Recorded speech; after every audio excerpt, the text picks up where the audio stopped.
guys, kenalin nama aku Bintang Ale Binurika Mustopa. Aku mahasiswa Kesehatan Masyarakat, Sekolah Tinggi Ilmu Kesehatan Indonesia Maju. Di video kali ini, aku mau ngejelasin ke kalian apa yang akan kita rasakan pada saat masa dewasa awal. Masa dewasa awal terjadi pada saat umur kita 19-39 tahun. Nah, untuk lebih lengkapnya, yuk kita simak. Masa dewasa awal. Masa ini berkisar pada umur 19 sampai 39 tahun.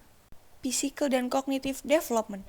Kondisi fisik saat ini, usia puncak dari kesehatan, kekuatan, energi, dan ketahanan tubuh.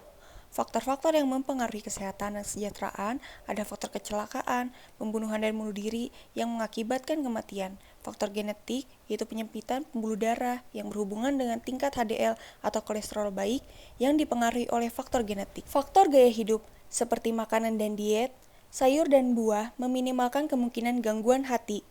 Obesitas, konsumsi fast food dan porsi yang sangat besar mengakibatkan masalah emosional dan penyakit lainnya. Aktivitas fisik, menjaga berat badan dan tekanan darah, menjaga diri dari penyakit stroke, diabetes, dan lainnya. Merokok dan konsumsi alkohol, mengakibatkan gangguan pernafasan, kanker, dan gangguan pencernaan. Faktor tingkat pendapatan dan pendidikan, kemiskinan mengakibatkan nutrisi buruk, polusi berlebihan, tingkah laku kekerasan, dan keterbatasan akses perawatan kesehatan. Pendidikan mengakibatkan masalah yang berhubungan dengan perhatian pada masalah kesehatan dan perawatan. Faktor gender, wanita memiliki harapan hidup lebih tinggi dan tingkat kematian lebih rendah, sedangkan pria dipengaruhi proteksi genetik, psikososial, dan budaya. Faktor hubungan personal, orang yang menikah, terutama pria, memiliki kesehatan fisik dan psikologis yang lebih baik daripada orang yang tidak menikah atau bercerai. Masalah seksual dan reproduksi, yaitu premenstrual syndrome atau PMS, seperti sakit kepala, cemas, depresi, dan lain-lain. AIDS, yaitu penularan melalui hubungan heteroseksual semakin meningkat, terutama pada wanita. Sexually transmitted disease atau STDs, rentan karena perilaku seksual yang dilakukan. Masalah infertil, pada pria, produksi sperma berkurang atau sperma tidak dapat berenang mendekati rahim. Sedangkan pada wanita, tertutupnya saluran tuba Fallopi, tidak diproduksinya telur dalam rahim, atau keadaan telur tidak normal, dan lain-lain. Kognitif dan inteligensi, menurut Jane, diterapkan pada situasi sosial, melibatkan intuisi dan emosi dengan logika. Kemampuan untuk mengubah pertimbangan reasoning dan praktis, kesadaran bahwa permasalahan dapat memiliki berbagai penyebab dan jalan keluar, memilih berbagai macam solusi, dan kesadaran terhadap konflik. Sedangkan menurut Steinberg, pemikiran kreatif, inteligensi praktis, dan kemampuan analitis. Emotional intelligence atau kecerdasan emosional berperan penting dalam kehidupan. Perkembangan moral. Menurut Lawrence, pada usia dewasa tergantung pengalaman, namun tidak dapat melebihi batas perkembangan kognitif. Pendidikan dan perkembangan kognitif. Penelitian William Perry, yaitu cara berpikir mahasiswa cenderung berkembang dari berpikir yang kaku ke arah yang lebih fleksibel untuk memilih komitmen secara bebas. Menurut penelitian Kohn, terdapat hubungan timbal balik antara substantive complexity of work dengan perkembangan kognitif. Wanita banyak yang belajar di perguruan tinggi tetapi cenderung memilih bidang yang berbeda dari pria. Ada peningkatan dalam mengejar karir di bidang yang didominasi pria. Pendidikan di tempat kerja dapat membantu orang dewasa mengembangkan kemampuan kerja dan belajar mengenai kekurangannya. Psychosocial development memiliki 4 perkembangan kepribadian, yaitu normative stage model, trait model, typological model, dan timing event model. Normative stage model yaitu urutan perkembangan mengikuti usia seseorang. Perkembangan berubah sepanjang rentan kehidupan. Usia terkait dengan perkembangan sosial dan emosional yang terjadi pada periode terpenting dan biasanya ditandai dengan krisis. Teori Erikson yaitu intimacy versus isolation. Bila pada masa dewasa muda tidak berhasil membentuk komitmen pribadi dengan orang lain, akan merasa perasaan terasing. Hubungan intim menuntut pengorbanan dan kompromi. Bentuk keberhasilan mengatasi krisis ini yaitu kesetiaan antar pasangan, mempunyai anak, dan membantu anak mencapai perkembangan yang sehat. Timing of events model. Perubahan tidak terlalu bergantung pada manusia, melainkan timing dari life events atau peristiwa yang dialami oleh seseorang. Penekanannya pada pribadi dan perbedaan kontekstual antara orang yang satu dengan yang lain. Terdapat dua events. Yang pertama, expected event. Diharapkan dapat terjadi lebih cepat atau lebih lambat. Unexpected event. Contoh, tidak mempunyai anak atau mempunyai anak pertama di usia 40 tahun. Social clock, yaitu norma dan harapan masyarakat terhadap waktu yang tepat bagi terjadinya peristiwa hidup tertentu. Perbedaan kepribadian menyebabkan perbedaan seseorang merespon terhadap peristiwa yang dialami. Traits model, yaitu menyoroti stabilitas dan perubahan trait kepribadian. The Big Five models, yaitu neuroticisme, seperti mudah cemas, depresi, dan lain-lain. Extraversion, seperti emosi positif, hangat, dan suka berteman. Openness to experience, yaitu menginginkan untuk mencari dan mencoba hal-hal dan ide-ide baru. Conscientiousness, berkeinginan untuk berprestasi, kompeten, teratur, disiplin, dan berhati-hati. Agreeableness, dapat dipercaya, patuh, dan mudah dikuasai. Typological models, merupakan pelengkap dan perluasan dari trait model. Memandang kepribadian sebagai a functional whole yang mempengaruhi dan mencerminkan sikap, perilaku, nilai-nilai, dan interaksi sosial.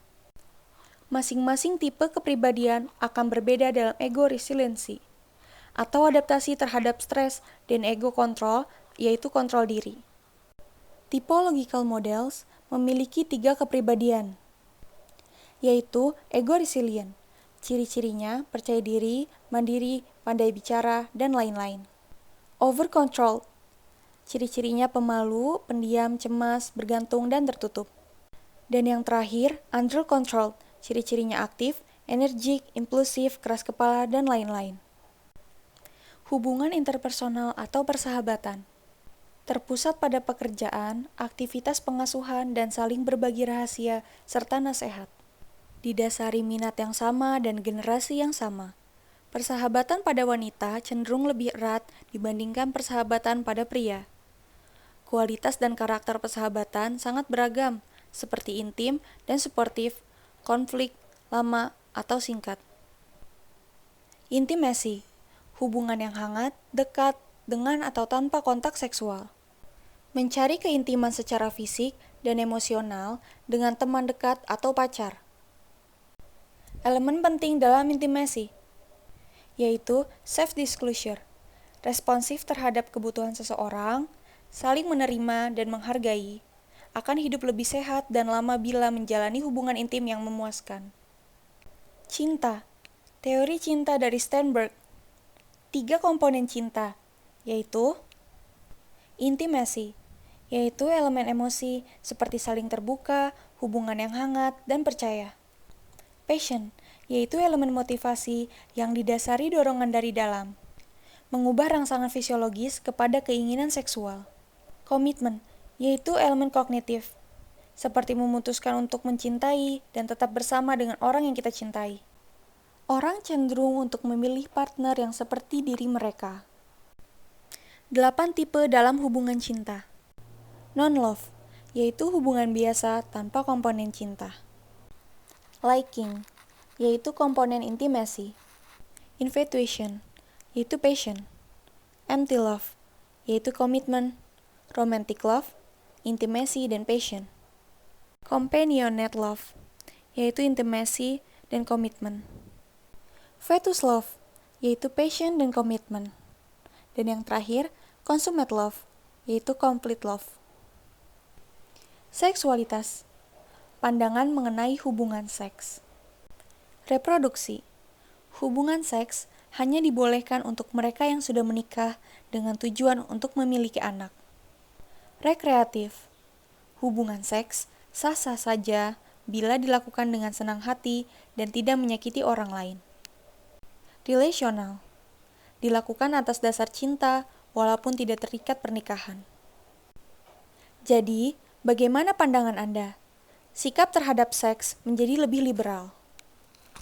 Gaya hidup, single life atau melajang, menunda untuk menikah atau tidak menikah.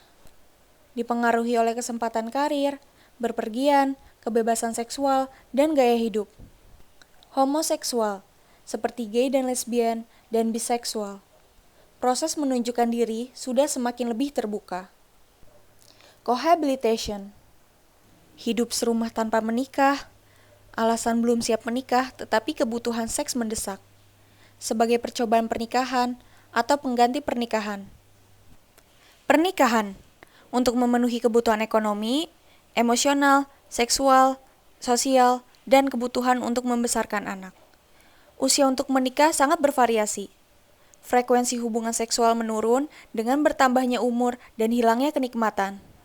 Kesuksesan dalam pernikahan tergantung pada komitmen dan pola interaksi yang menetap pada saat dewasa muda, usia menikah, perbedaan harapan, komunikasi, dan pengambilan keputusan.